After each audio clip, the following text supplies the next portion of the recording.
Testosterone is the most important hormone you could optimize as a man to keep your life happy, successful, driven. And I can't fit into this video on how much benefits testosterone has as a man. And testosterone is as low as ever, declining at a rate of 1% every single year. A guy 50 years ago had significantly higher testosterone than the average man nowadays. If that doesn't tell you something, I don't know what will. This is also explained by the gynecomastia rate increasing so much by up to 56%, and I would argue it's actually way more than that. And gyno happens when you have an imbalance of testosterone and estrogen. And you're watching these videos on how to boost your testosterone levels and how to optimize them, but they say the same thing in every single video. They talk about diet, they say eat a good diet, but what is a good diet? They talk about sleep, but you're thinking, how much sleep? What time do I sleep? What's the optimal sleep environment? But testosterone, once you understand the biology behind it, goes way deeper than that. And in the link in the description, I have a full course on how to actually optimize your testosterone level. I'll talk about it more later into the video, but you could go check out the link in the description. Now I'm going to explain to you my routine and what I actually do to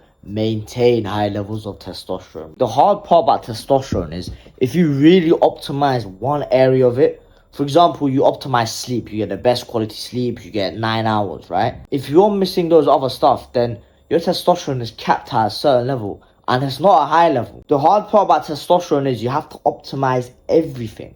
So don't over prioritize one thing. So what I basically do is I wake up, I make sure to drink about 500 milliliters to 1 liter of water, because water is so important. People just talk about hydration, but it actually lowers your cortisol levels, makes your body not be in a stress state and more in an anabolic state. So make sure you are drinking a ton of water, around 3-4 liters a day of water, obviously depending on your body weight and fat and height and etc. And then if there is sun, I'll go outside and I'll get some sunlight, maybe 20 to 30 minutes, depending on how I feel. Sometimes I'll get 1 hour. Sunlight is so underrated for your testosterone. You can see massive increases in testosterone while getting like 20 minutes of sunlight per day.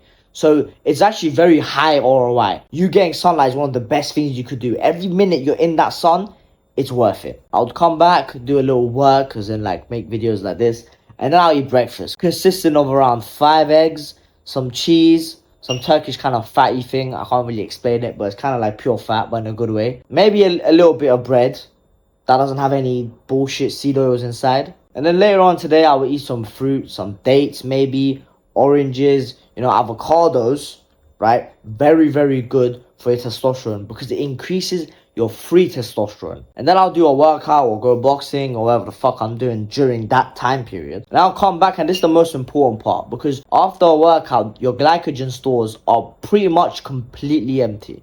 Glycogen stores are like stores in your muscles, basically. Energy stores, you could kind of say, right? And when you work out, especially do intense exercise, it's going to be completely empty. So this is when your insulin, the kind of thing that processes carbs, are going to be the most sensitive, which is perfect.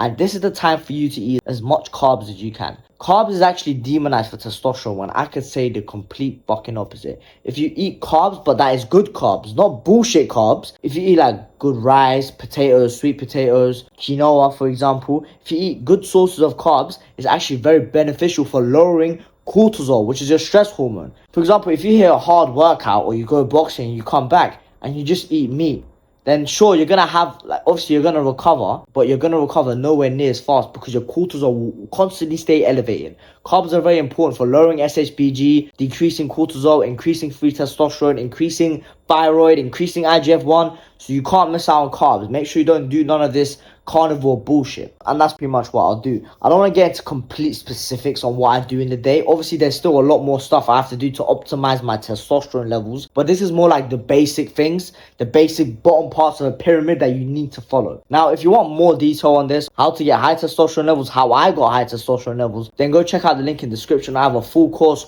on how I actually did that. That's been Team TMS, Testosterone Muscle Strength. Bye.